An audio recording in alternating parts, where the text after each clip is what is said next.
thanks for coming on the podcast today and having a chat about all things life in general. And you certainly had a very interesting last 12 months, should we say, with some pretty big changes in the way you've gone about life. So perhaps if you could talk a little bit about the big one you've had, which was to give up your job and move down south, go to bush, have a bush change, and really why that was and what's resulted from that, and where you're at with it as well. So perhaps start with what brought along the thinking to want to move south. You're down in Margaret River now. What decided to move down that way and why that was? Kind of came from nowhere. I'd been away travelling for a bit. I got back sort of December, I think it was, something like that. And this is last year? Yeah, last year, December last year. So I finished my job back in September, went travelling for a few months, came back, and then was sat around and just sort of getting into that head more and more, just like not really moving the energy in. So I put some feelers out as to places I wanted to go, things I wanted to do. I had a restriction to stay in Australia, so put some feelers out around Australia and nothing came back, and I was sat there just like, right, okay, what am I going to do? Yeah. And it just flowed. It lined up. Someone lent me their car, so off you go. Didn't have to buy a car. Jumped in the car. And I was like, I'm just going to head south and see where I get to. And as these things do, they just flow into finding an amazing place to live, and then settling in, finding some work, and sort of flowing like that. So you had you hadn't made a decision to live in like near Margaret River there. You just thought you'd go on your way and see what happens and see where you ended up. That's it. Yeah. I mean, I thought I'd start in Margaret River, being a bit of a base somewhere that I knew. Right. First few days I went and camped in the forest, the Barnup. Okay. So nice. Living in the depths of the bush, and then coming out each day, sort of feeling out where I wanted to live and what I wanted to do. Yeah. That was a really interesting process of letting go, living in the bush. Kind of. In what way? In the context of like stuff coming up and coming out.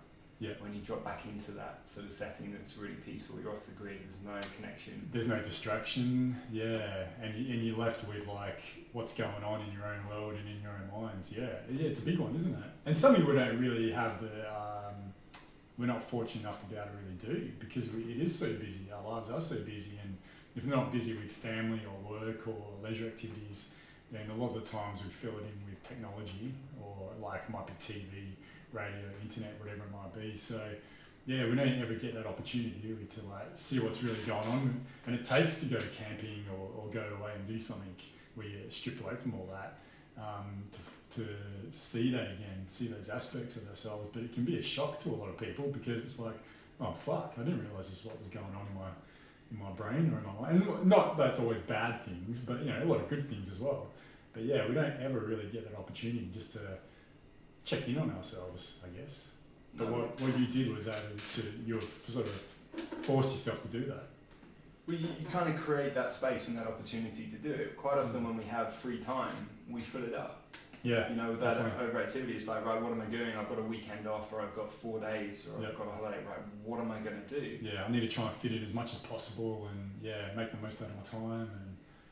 And, it's not always, I don't think, a constructive way to spend your time. What I think it does is it removes the opportunity for synchronicities and for like flow and things to happen. For sure, yeah. So it's like if everything is planned out, this was the lesson that I learned when I travelled in India. It's like, if you want to be there by this day, you've got to let go of that idea. Yeah. It's like, I have this as a rough destination, and I've just got to go with whatever comes and sort of what you're bouncing off. Yeah, definitely. And that's where we start to find the inspiration for life. Like, where should I, or should is the wrong word, but where do I want to be spending my time? What do I want to be doing with my time? Or, and when I was in the forest, lots was coming up, and it was mainly things that I need to let go of. Right, okay, sure. Yeah, definitely. In such as anything in particular, or just a broad range of things that needed to be looked at and let go of? Mainly some beliefs and sort of self-beliefs. Self-beliefs, yeah. Right. And also stories that I was holding on to.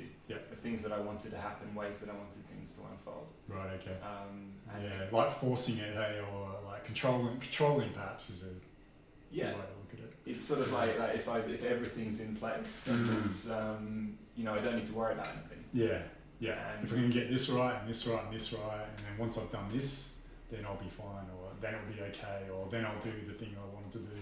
Yeah, which can be stymieing to our creativity, our inspiration, I find.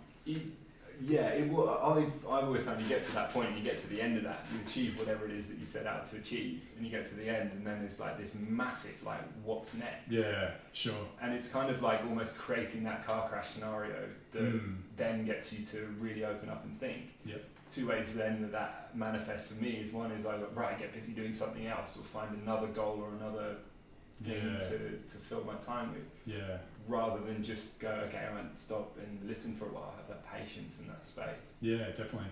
Yeah, that's like I know Aubrey Marcus, I don't know if you know him, he's done a few things, but he owns this company called On It as well, which is all about like human optimization and all that. It's quite a successful company now, and he talked about the processes that it took to get to where he is now, like, you know, goal setting and like, okay, once I've done this and once I've done that. But then he said every time he got to like a goal or somewhere where he wanted to get to, the satisfaction would last like that long, and he'd be thinking, okay, what's the next thing?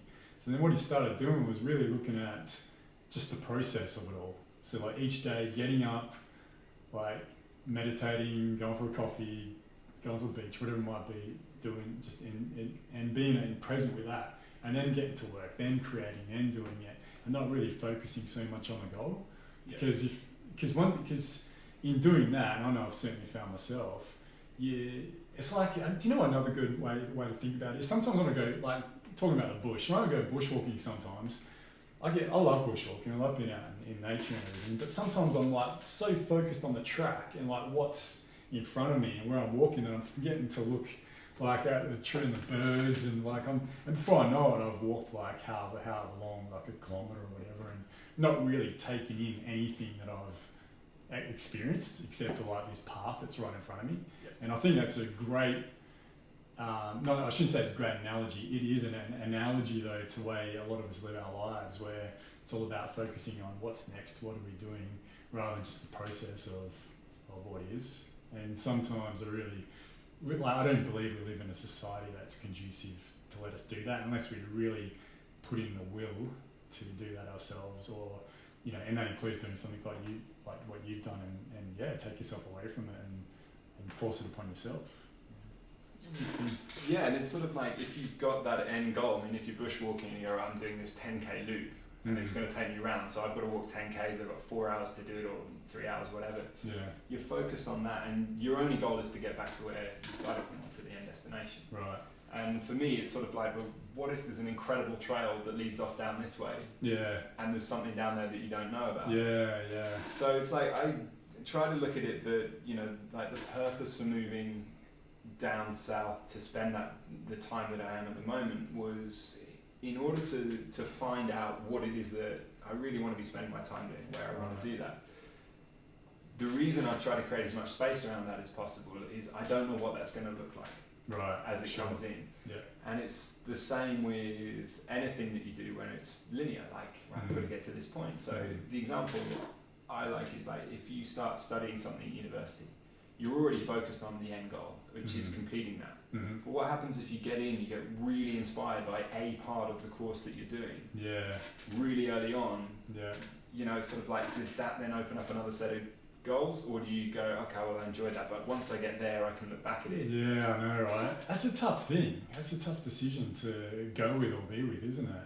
Really, what do you feel can help? Like, if someone is in that situation where they feel like, I should be heading in this direction, this is what I intended to do, but then all of a sudden this has come along now as well. What do you think is a good way to get around it? Well, it's speaking from a place that I'm still in that process, but it's that thought of, for me, is what feels natural. Right. Okay. Where do you want to be going? Not so much, you know, having to always return to the original goal. The fluidity of life is, where are we going next? Not where am I trying to come back to? Yeah. And it's when you limit yourself that it's not to say not to have a goal or a destination. but it's trying to be open along the way. Right. And this is something I've struggled with recently, especially, is the feeling of having something hanging over your head that influences all the decisions and the thinking that you do.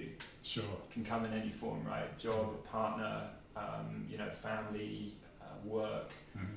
In my case, it's been the Department of Immigration, Right. So there's all these things that kind of influence the decisions in which you make. Right. And the question that I've been trying to answer recently is, how do we allow ourselves to think freely whilst we're in that situation? Yeah, I know, right? It's a conundrum. It really is. And maybe it's just, I'm thinking like just awareness of where we're at those times, and awareness of that thing that comes up. I mean, you could even call them obstacles, like little obstacles that come along in life that we hadn't planned for or necessarily thought were going to happen.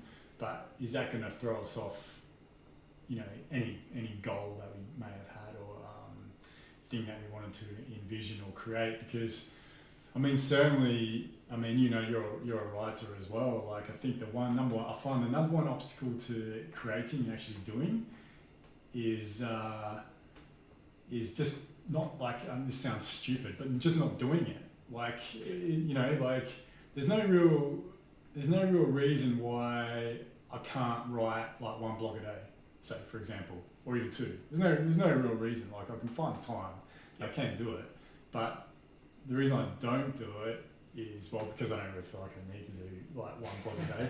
But if I really wanted to, the only thing that would be holding me back would be myself. And I think a lot of especially entrepreneurs will talk about it, like any sort of key to success or attaining what you want. It really is about some sort of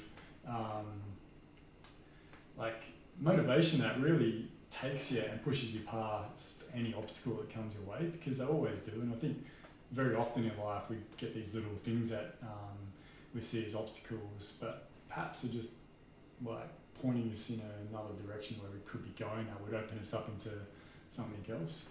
Yeah. And maybe sometimes we should follow those and not the other one. But there's that thing too, is there any right or wrong when it comes to that? And perhaps there's not. It's just, there's no such thing as a right or wrong experience. It's just an experience. So it's making the most out of that. It's finding what works for you as well, and then sticking to it, rather than constantly trying to find something else. The sticking to it is the big thing, isn't it? Yeah, definitely. So for some people it will be a case of, they sit down, they write a blog every single day, and they may pick one or two a week that they put out there, because they're the ones that the energy's really, really floated. Right. For some people it might be, write consistently, like every day I write between 10 and 12 in the morning. I sit down and that's it, it's my time. Whatever comes out during that period comes out. 12 o'clock, put the pen down and I'm done. Sure. And I don't know if I found that with writing, because I haven't stuck with something for long enough to be able to find that. But with other areas of my life, I have found that. Yeah. And it is about consistency. Yeah. And the consistency is the key. Yeah. You get up and you're having one of those days, nothing's flowing, but you do it anyway. Yeah. Might not be your best work, but you get it done. And, you do that in all aspects of your life. So, you choose that, you wake up in the morning and you always have a smoothie. If you're having a crap day, don't get up and eat, sure, something else. Or, the same with exercise, with, your relationships with everything. Yeah, that structure that we're able to put in place for our daily lives really does help. If we can get past it and do it, but the consistency is the hard thing that I think a lot of us struggle with. I know I certainly do. Like when I first moved into this place, I was first 2 or 3 weeks, pretty regularly every morning I was getting up and meditating straight away, and then for some reason over the last week or so it's just tailed off and I haven't been doing it.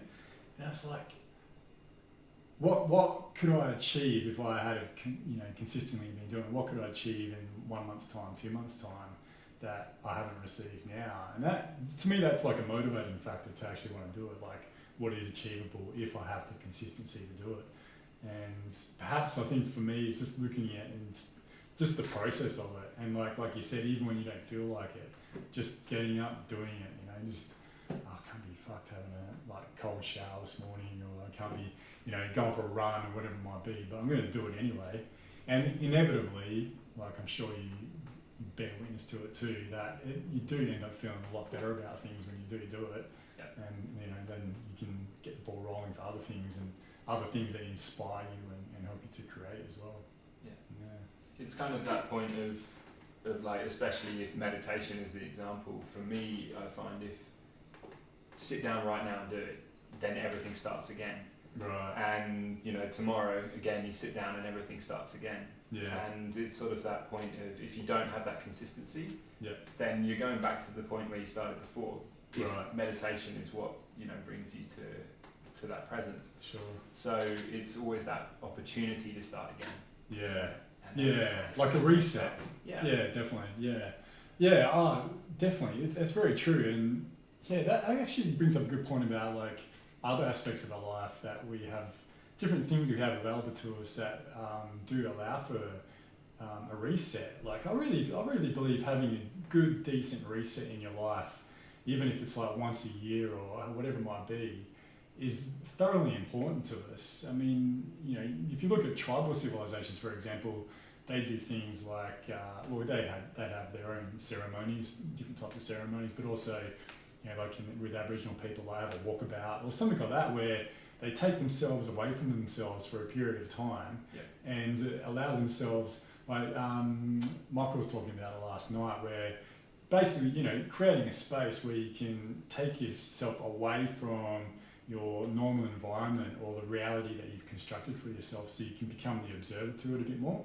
And yeah, you can do it either in ceremony, with meditation, with a decent run, or to go camping for a few days. I think that's something that probably isn't given enough focus, really hasn't been given enough intention to. Because I think a lot of people, and I've been guilty of this in the past, is like, would just take myself away from something to forget my problems or forget what's going on, a boring job or shitty personal life, whatever it might be, rather than using that time to really like reflect and like look at what's been going on, what have I learned, and what can I do it moving into the future. Yeah. And if we can all do a bit more of that, of really just using that time, having a good reset, and preferably something that is also dissolves the ego, like a decent set of psychedelics definitely help with that as well. Knocks that back, and then look at it from there, and I can see how perhaps our society doesn't function as well as it could, because we don't really have that anymore, the ability to do that anymore, or not in a conscious way anyway. There's no real opportunity within society. Like, if you look at the life that I led up until very recently, there wasn't an opportunity to stop and reset. It isn't presented, and it doesn't happen in schools. It doesn't happen, sort of, especially as you go through that like late teens, early 20s kind of things. Like you're off trying to get as many experiences as you can. It's like gung ho, like like finish school, whatever, bang, college, bang. job, trade, whatever. Away you go. And sort of there's religious sort of institutions and things where they try and actually that point of bringing people together is really appealing. Definitely. Sort of bringing people together, a period of reflection, and a period of kind of looking beyond ourselves. Sure. But it's about starting that again. Yeah. And we've had several experiences together over the last year, I guess, of different things like that. Fire ceremony and sort of gatherings, like men's gatherings and things, where we've come together to let go of what's going on day to day, to allow us to open up. Yeah, even stuff that we didn't realise was there. Yeah. That comes up. Yeah, which otherwise would have just been kept in the shadows, I guess.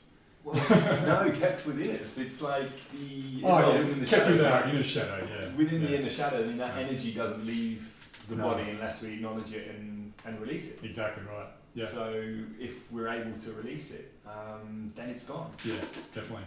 And it just creates more space for us to then make a new choice. That's when it starts again. Yeah. Right? So you can release as much as you want, but if you don't where I found if I don't make a change in my life, either that through my thinking or through my actions or through what I do, then I just slip back into the same place. Yeah, same old patterns of behaviour. Keeps coming back. So when you go through a period of reflection, to allow the opportunity, one, to reflect and go, okay, well, this is what's playing out. Yeah. And secondly, to also have a period of time where you go, okay, well, what am I going to replace this with? Sure. Yeah. And if we can go back a step back from there, when you come to those points where you've got that opportunity to like reflect and something comes up, what is the process for you of releasing? Like, there's some aspect of yourself that you may have been battling or dancing with, or something that you've been like sort of moving around, or you might not even known about. It comes up. What is your process for then releasing that and allowing it to move? Firstly, it's acknowledgement of what it is, and that tends to come out in the form of writing it down. Okay. So putting it out there. It can also come out in speaking it out as well. Yep. But often, if it comes out when I'm on my own, it gets written down. Mm-hmm. So that for me is a great way of me visualizing what it is, how it's impacting my life, and then allowing that sort of process of release. The biggest thing I find when I get a build up of energy is, for the whole of my life I've been into, sports, surfing, snowboarding, basketball, different things, is to shift the energy. Right, it's okay, quite sure. often to get moving. Yeah. So periods of meditation and reflection often are followed by, doing something active. Right. So getting out. And also doing that in nature as well. That's the big part, is releasing it back into the earth. Where grounding. I firmly believe that, and just from experiences I've had in the past, that the grounding aspect is a tangible thing, and like to say what I'm about to say 5 years ago, I would have thought myself as crazy, but I really feel like, so this mother, and that's fantastic, by the way, what you described it. I think that way you're doing is from such a place of freedom and also love for yourself as well. I think what can happen sometimes is like we see aspects of ourselves and we try and fight it away, or show anger towards it.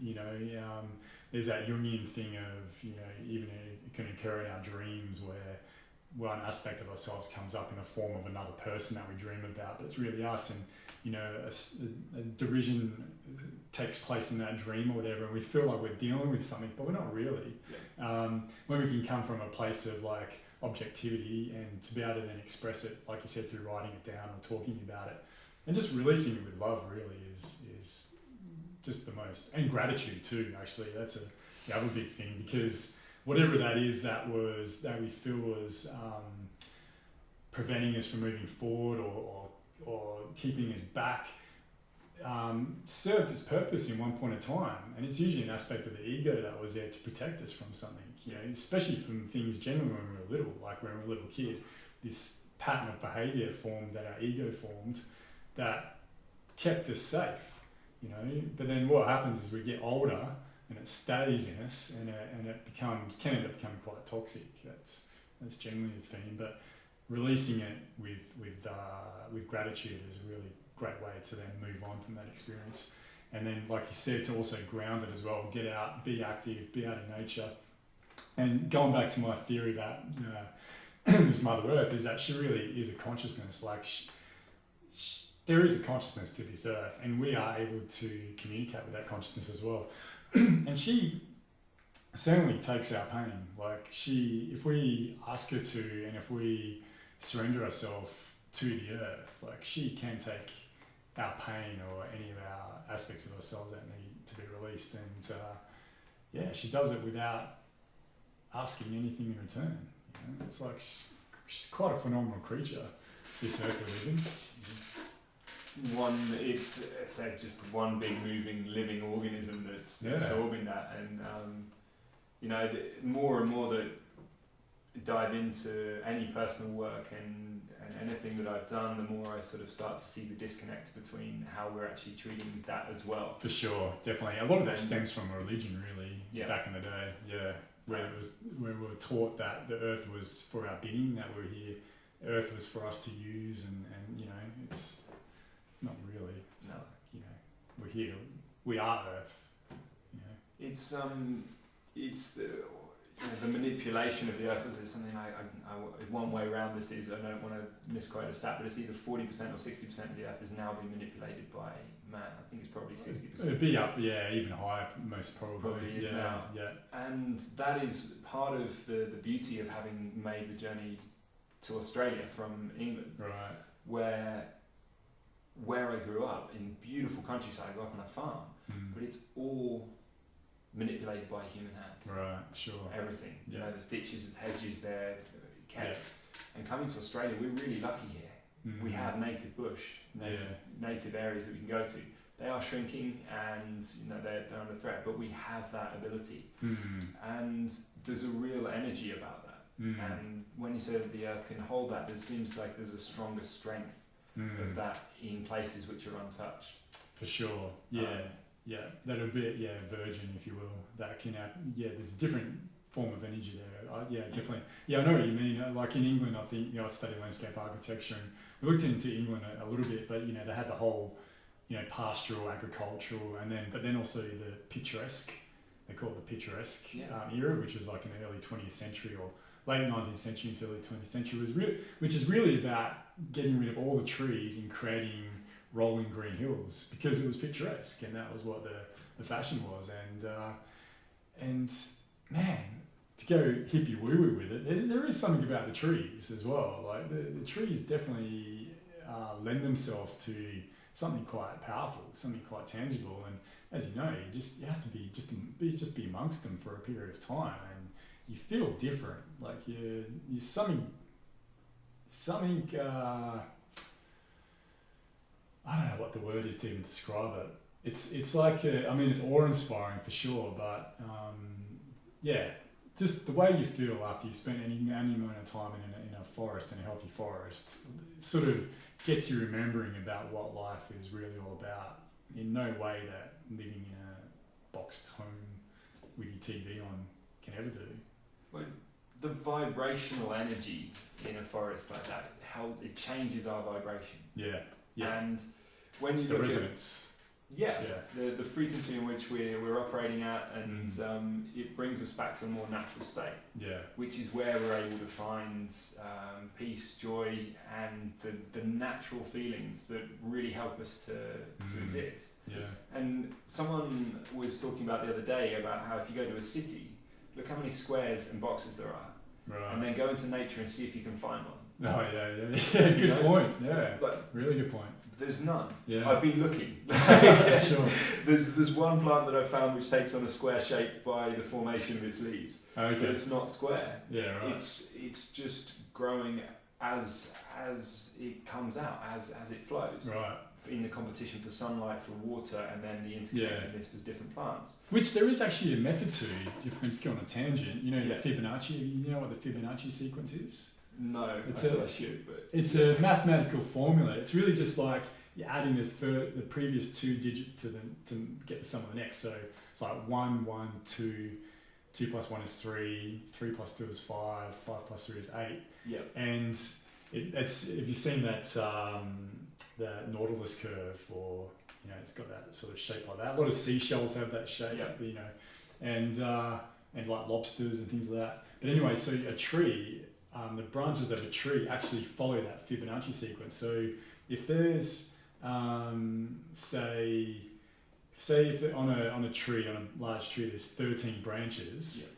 From where the first branch is to the top branch, the 13th branch, the amount of rotations that go around will be either 5 or 8. Like it always follows that pattern. And the reason for it is because it's the most sustainable way of absorbing energy, of absorbing sunlight. Like that's the most naturally efficient way of being able to spread out in a direction where it's going to be able to encapsulate the full amount of light. Pine cones, all that, they all follow that Fibonacci sequence. So even though like we go out into a forest and think that it looks like just a random bunch of like bark and leaves and all that, in one context it is, because it is just a beautiful like springing up and expression of creativity, but it's also got a formula to it as well, and quite a defined mathematical formula. Yeah. That's cool. Which gets you wondering about sometimes it gets me wondering about creationism and all that sort of stuff, like the creationist theory rather than just evolution. So I don't know. Yeah, that's a big one. That's like, it lends itself to a higher intelligence, at least anyway. But the fact that there must be some form of higher consciousness that a tree follows a formula, or a pine cone, or when it comes from seed. Yeah, when it comes from seed. And all of that information is in there. Yeah. That's, it's in a way it's no different to the human body creating itself. Exactly right. Being created by DNA. That's it. And all our limbs, for example, they all follow the Fibonacci sequence as well. Like we're all built in more or less, there's deviance of course, but we're all built more or less in the ratio of the Fibonacci sequence, because in nature that's the most efficient way to grow and to exist. Yeah. It's fascinating, isn't it? It's incredible. It's so cool. It's that feeling when you go back into nature that is indescribable. Yeah. It's kind of like you're back there, you're in this space, and it helps you, just to relax. But part of me doesn't need to know all the theory behind it. Right, exactly. It's this is what's natural. To appreciate is really the key, isn't it? I feel like it's great to be able to go and understand the names of trees and the names of the birds and what they all do, but of more importance to that is just the appreciation of it, and it's that appreciation that really lends itself to quite a bit of healing, I feel, and ability to be in a flow state too, which we can also miss out on. Yeah, but the flow state I think is a big thing that nature certainly lends itself to, because it's continuously in a flow state. Yeah. Yeah. And that just comes back to, for me, trying to get myself out of the way to just allow myself to operate at the most natural level that I can. Yeah. And that's when flow occurs for me, is when I'm not thinking about it too much. What are some ways that you do that, like getting yourself out of the way? Or how do you come about understanding that you might be getting yourself in the way in the first place? Well, generally, the easiest way for me is I start to question everything that I'm doing. Okay. So it's a case of, if I'm sitting down to write, I'll be asking myself, why am I doing this? Who am I doing this for? What am I doing? And I start to realise that I'm not in flow with that energy, the source that's needed. And so again, it comes back to just shifting the energy, moving that in some way. And quite often it can be a case of sitting, of just waiting. Sometimes it's a case of this isn't the time. Right, okay. Yeah. And it's sort of that feeling of not needing to rush, not needing to be anywhere. There is nowhere to be. Yeah, there is nothing to do. There's nothing to do, which is, a conversation I've had quite a few times recently. And it's everything is okay. Yeah. And it's when you start to stress about something, it's when you bring in the different chemicals of the body which inhibit you from being in a flow state. For sure. Yeah. That's when it's sort of okay, well maybe now's not the time. Yeah. But then it's, for me, wanting to replicate that. To be able to get as close as I can every time. And again, it comes back to consistency. It does, yeah. Yeah. Doing what I know works for me and repeating that. Sure. And the first one for me is getting up in the morning. Okay. Yeah. Right. That's a pretty important one. Yeah, it has to happen at some point. Rather than it being a case of just lying in, I've not got work today with nothing on, I'm just going to stay in bed. It's getting up, even if I don't know what I'm going to do. Yeah. If I get up, what I've instantly done is embraced the energy of the day. And I'm like, okay, today is happening and I want to be a part of it. Sure. Yeah. Yeah. Rather than staying in a state of I'm tired or I need more sleep or whatever. So giving an intention to yourself, a friend of mine I was talking to about this a few weeks ago now was discussing even when you're just still laying in bed and you're going to get out, setting your intention for the day, finding gratitude for the things in your life in those moments, in those minutes where you're still laying in bed and sort of half asleep, still trying to wake up, gratitude for your life, your beautiful partner you might have laying next to you, your job, coffee you're about to have or whatever it is, and like and giving that intention to yourself that this is going to be a good day today. I am going to have a good day. I'm going to be in flow, and really setting that as a scene for your day, instead of what can also tend to be a fallback loop is like, oh, I have to get up now, and shit, like I have to do this and I have to do that. That's the day. It's really the reality that you're then creating for yourself. Yeah. And our realities really are dramatically determined by our thoughts. It is a real thing. Yeah. I've just created one for me when I get up in that state of like, oh, I've just dragged myself out of bed, I haven't really embraced the day. Everything takes on a seriousness. Right. And for me, it's just like, I've got a little sign, less serious. Just like, that's it. It's just that simple message. Nice. And you're like, yeah, why am I not enjoying what is going on right now? Yeah. And that's right by the kettle at home. So, you know, Okay, in the cabin, you turn it on and you're like, yeah, okay, cool, I'm glad I have a cup of tea. That's awesome. Yeah, I get to do this. I've got space to do it. I sit outside, you know, it's beautiful. Sure. So again, it's creating consistency around what you do, embracing all the little things that you do. You sit down for a cup of tea, sit down and enjoy it. And be aware, like be present with it. Yeah. And for me, you know, for a long time, it was, you know, I was caught up in technology, phone, you know, so sitting down for a tea, you know, turning it off. Who was it? I can't remember who it was speaking about it the other day, but it's like, what's the intention behind, you know, that moral high ground of having your phone but turning it upside down on the table? Right. Okay. You know, and it rings. Oh, I'm not going to answer that. Yeah. Sure. Yeah, Sure. Like, I'm you the hero. Yeah. Like, just don't take it with you. Yeah.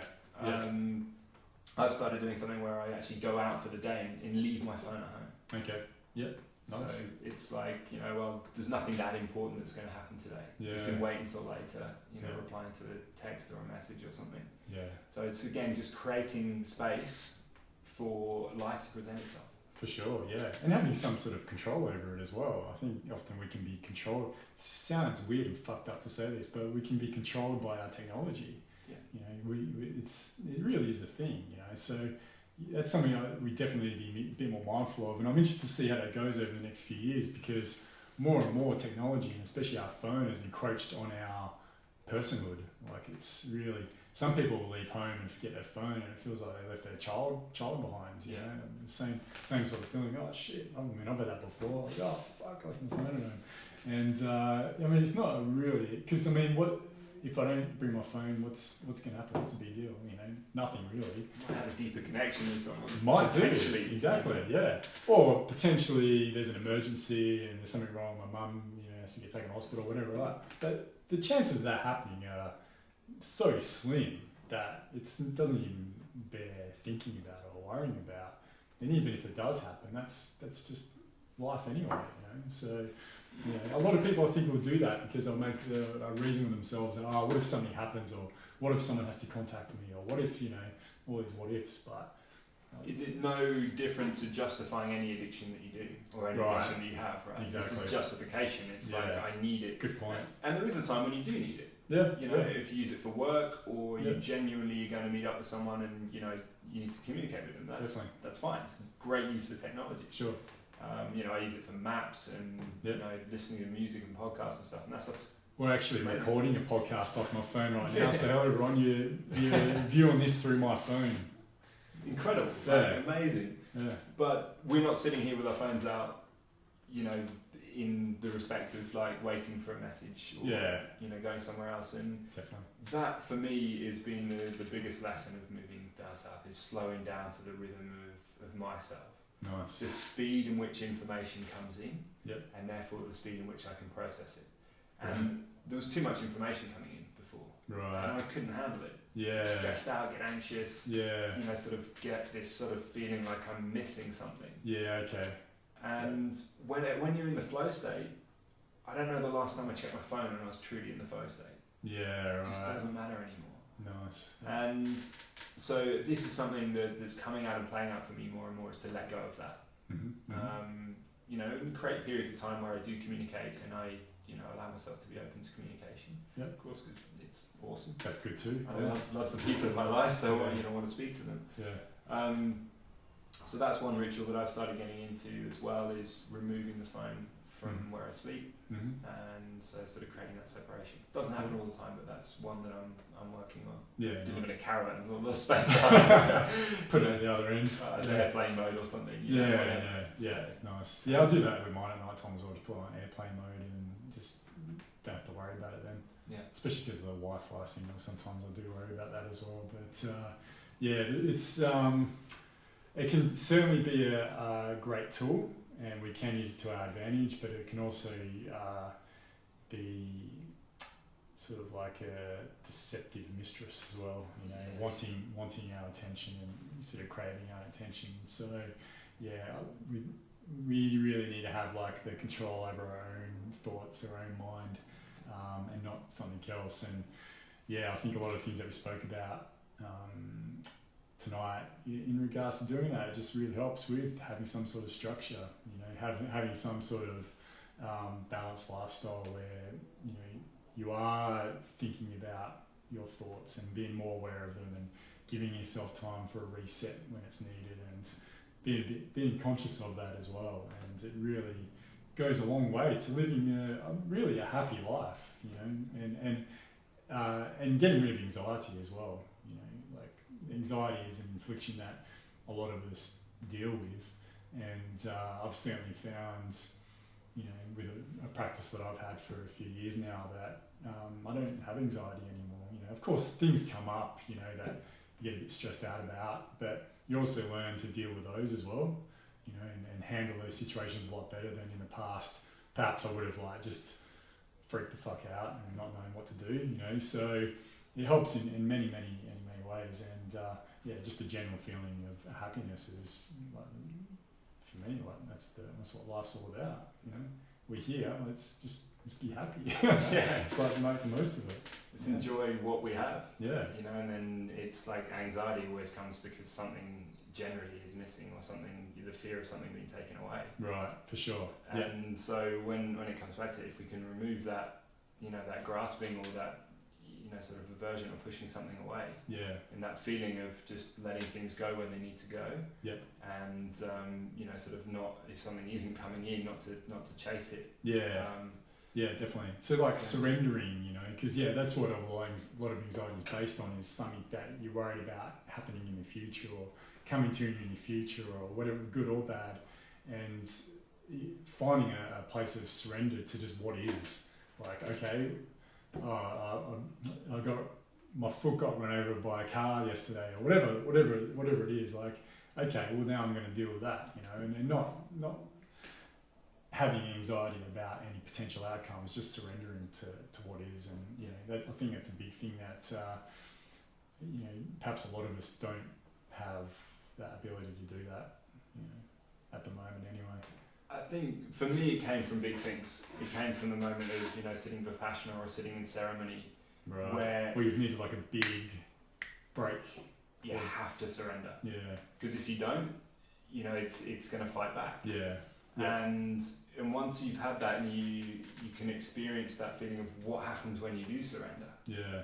And it doesn't have to come from those things. It can come from things that happen in everyday life. You know, as you say, you could get your foot run over or something, but surrendering to that. Yeah. You lose your job. Yeah. Just full acceptance for what's going on. Yeah, definitely. Yeah. And it sort of allows you to remove the fear. Sure. Although you've got to experience the fear. Fear is part of you know, who we are. Definitely. And a very valuable learning tool as well. And also it's a marker. Yeah. You know? Like some things, if you're scared of it, fearful, it might be for good reason. Yeah, exactly. Some to be looked at and some to be wary of, and not going down the path of just blind acceptance of everything, you know, good and bad. Yeah. But embracing it when it comes in, yep, looking at it and surrendering to whatever it is. Yep. Nice. Yeah. Awesome, Will. I think that might be a great way to end the podcast. Yeah, cool. Surrender to the end of the podcast. There you go. It's been great to chat, and it's certainly interesting times we're in. And I think from the last time I did one of these, like 9 months ago, I only sort of realised today that there's been definitely a lot of different shifts and changes that people have had in their lives, from certainly the circle of friends that you and I are involved, and it just seems to be happening on a more exponential rate. So it's you know, just as we spoke about, things are just being a bit mindful of ourselves and what we're doing, taking those moments just to treat ourselves gently, be active, get out in nature, ground is goes a long way to helping our path along life. Yeah. So yeah, let's do more of it. Yeah. Awesome, mate.